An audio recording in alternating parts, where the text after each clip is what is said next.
Tes. Assalamualaikum warahmatullahi wabarakatuh. Selamat malam teman-teman semuanya. Pada kesempatan kali ini saya akan menjelaskan terkait dengan struktur folder dari project kemarin, yang mana bisa dilihat di GitHub ya. Untuk instalasinya mungkin sudah tidak perlu saya jelaskan karena sudah pasti paham, dan itu mudah sekali. Kita tinggal clone, kemudian kita tinggal ketikkan composer install, udah selesai. Kemudian mungkin ada tambahannya juga kayak menginstal node module ini. Baik, sebenarnya untuk folder dari Laravel yang bagian front end dan juga back end itu hanya terdapat di dua yang penting ini ya, yaitu app, HTTP, dan juga resource views. Udah, itu aja sebenarnya.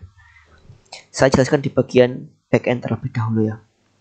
Kalau kita cek di bagian HTTP ini, itu ada yang namanya controller. Controller ini berguna untuk interaksi antara database, server, kemudian datanya itu ditampilkan dalam views, gitu ya. Di sini terdapat 8 file ya, terutama adalah yang autentikasi ini. Jadi digunakan untuk login. Bisa dipelajari sendiri ya untuk pengkodeannya ini, karena tidak mungkin saya jelaskan satu persatu secara detail di sini. Karena pasti konsepnya OOP sudah paham ya. Ya pasti udah paham konsep dari OOP, penggunaan dari private construct, itu pasti udah paham. Oke. Jadi untuk login ini sebenarnya menggunakan konsep session ya. Konsep yang paling sederhana konsep session, karena belum ada package login Firebase yang support. Jadi saya membuatnya sendiri secara manual gitu.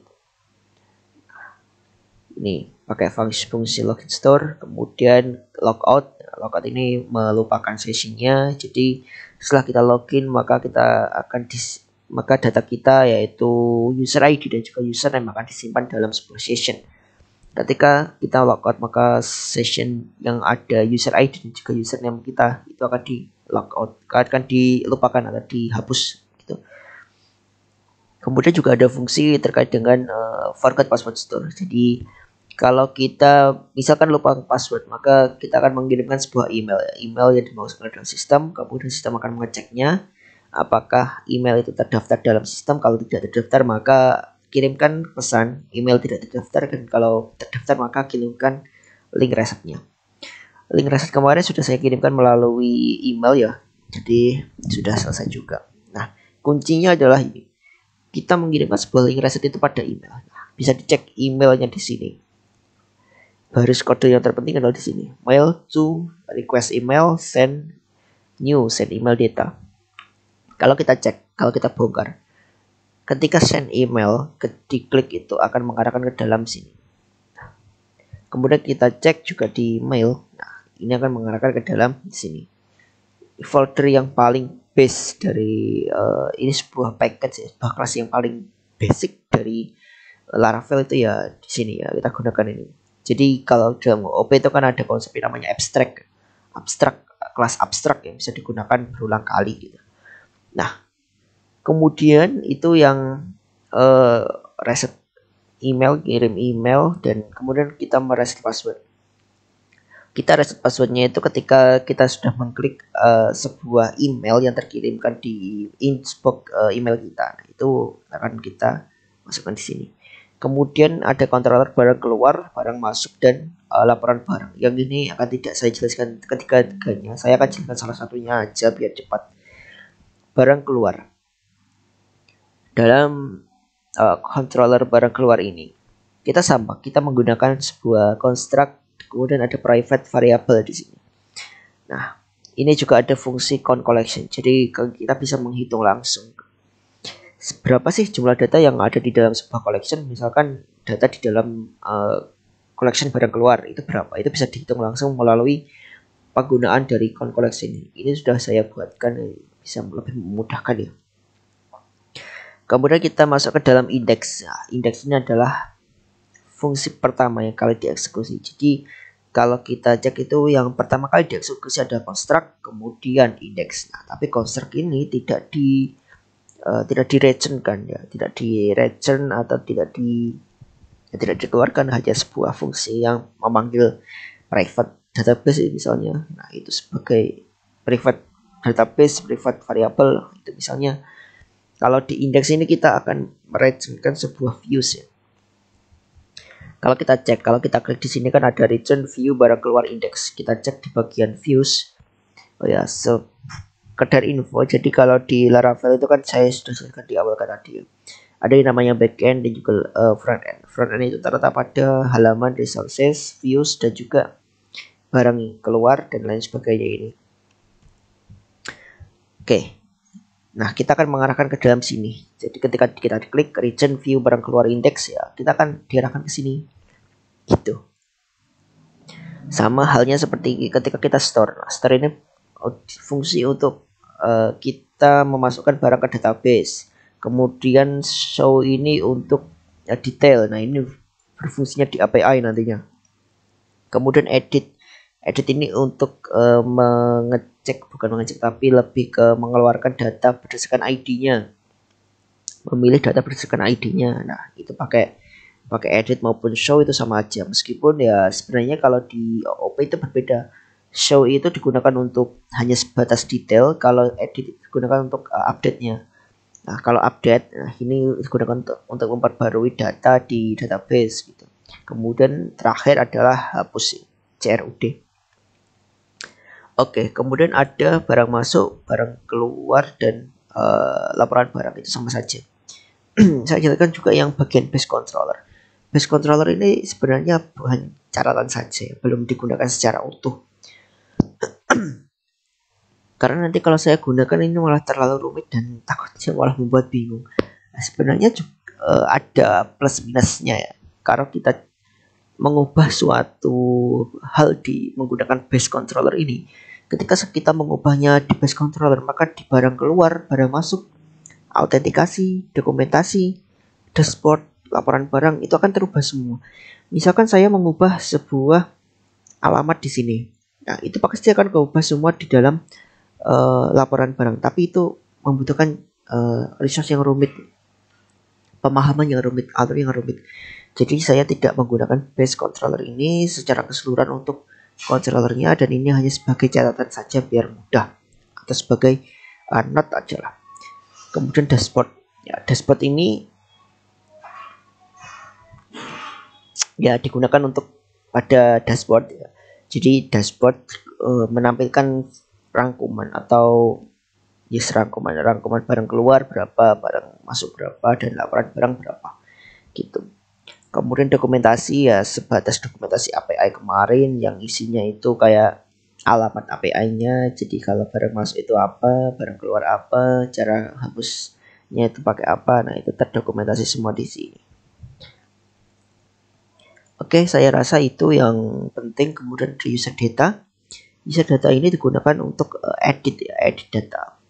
Jadi kita bisa show data berdasarkan ID. Kita memilih ID kita yang tersimpan di user ID itu, kemudian kita mengupdate-nya bisa. Oke, itu. Saya rasa itu yang controller. Kemudian saya jelaskan juga yang API.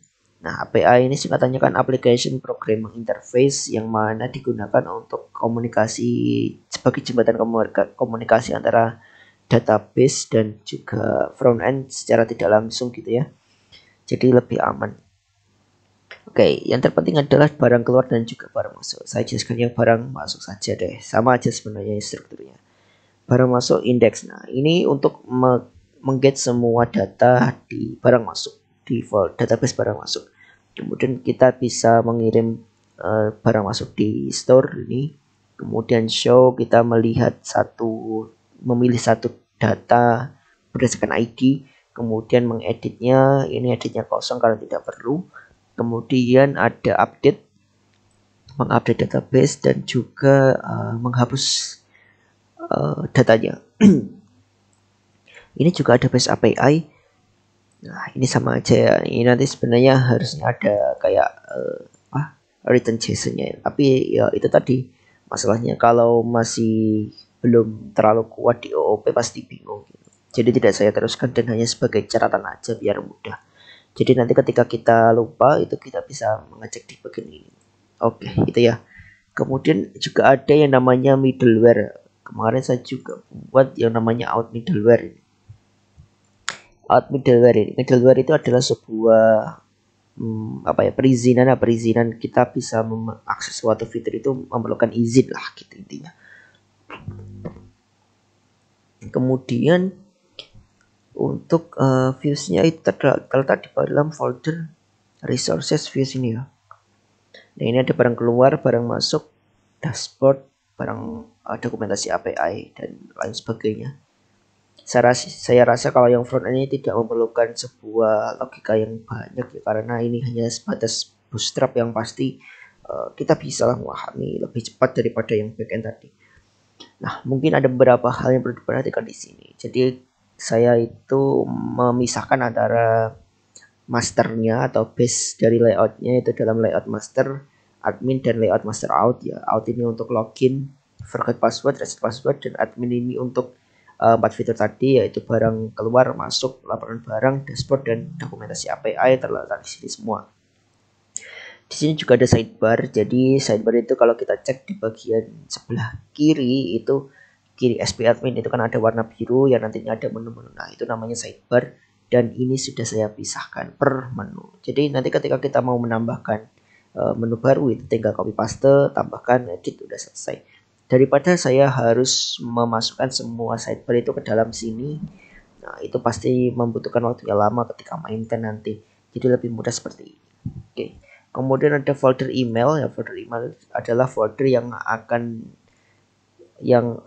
berisi send email. Jadi views dari send email ini akan dikirimkan ke dalam email pengguna yang lupa tadi, yang lupa password. Kemudian ada dokumentasi API yang sederhana yang sama seperti bisa dicek. Kemudian ada barang masuk dan barang keluar. Laporan barang ini sama aja. Oke, di dalam dashboard itu juga ada yang namanya directive. Kalau kita pelajari Laravel itu namanya directive seperti ini. Jadi ini count barang. Count barang itu bisa dicek di dalam dashboard. Dashboard count barang. Nah, data variabel count barang itu langsung bisa ditampilkan dalam bread dengan tanda kurung kurawal ini atau directive namanya. Sama halnya seperti barang masuk. Barang masuk juga gitu. Ini ada variabel namanya barang masuk. Kalau kita cek di dalam controllernya, itu bagian indeks ya, bagian indeks barang masuk. Ini ada, kemudian kita cek di sini barang masuk. Itu namanya directive. Ada logika if, kita mau cek dulu apakah ini sudah ada atau tidak gitu. Oke, itu aja sih. Kalau untuk yang ini tambahan-tambahan aja. Jadi saya menggunakan data table untuk biar cepat. Fungsi search dan juga fungsi pagination itu tidak perlu lagi kita membuat secara manual, tapi menggunakan data table ini dengan pengolahan secara client side. Kemudian saya juga menggunakan sweet alert. Jadi kalau kita memasukkan sebuah data, kemudian ada pop-up keluar, data Anda berhasil ditambahkan atau gagal ditambahkan, itu ada. Nah, itu bisa lebih interaktif dan user experience-nya bisa meningkat. Oke, mungkin itu saja struktur folder dari Laravel Firebase ini. Semoga bisa dipahami, karena tidak mungkin saya jelaskan satu persatu ya, karena sangat banyak sekali, mungkin bisa dipelajari sendiri. Nanti kalau tidak paham silahkan bertanya. Baik, sekian dari saya, terima kasih. Assalamualaikum warahmatullahi wabarakatuh. Selamat malam.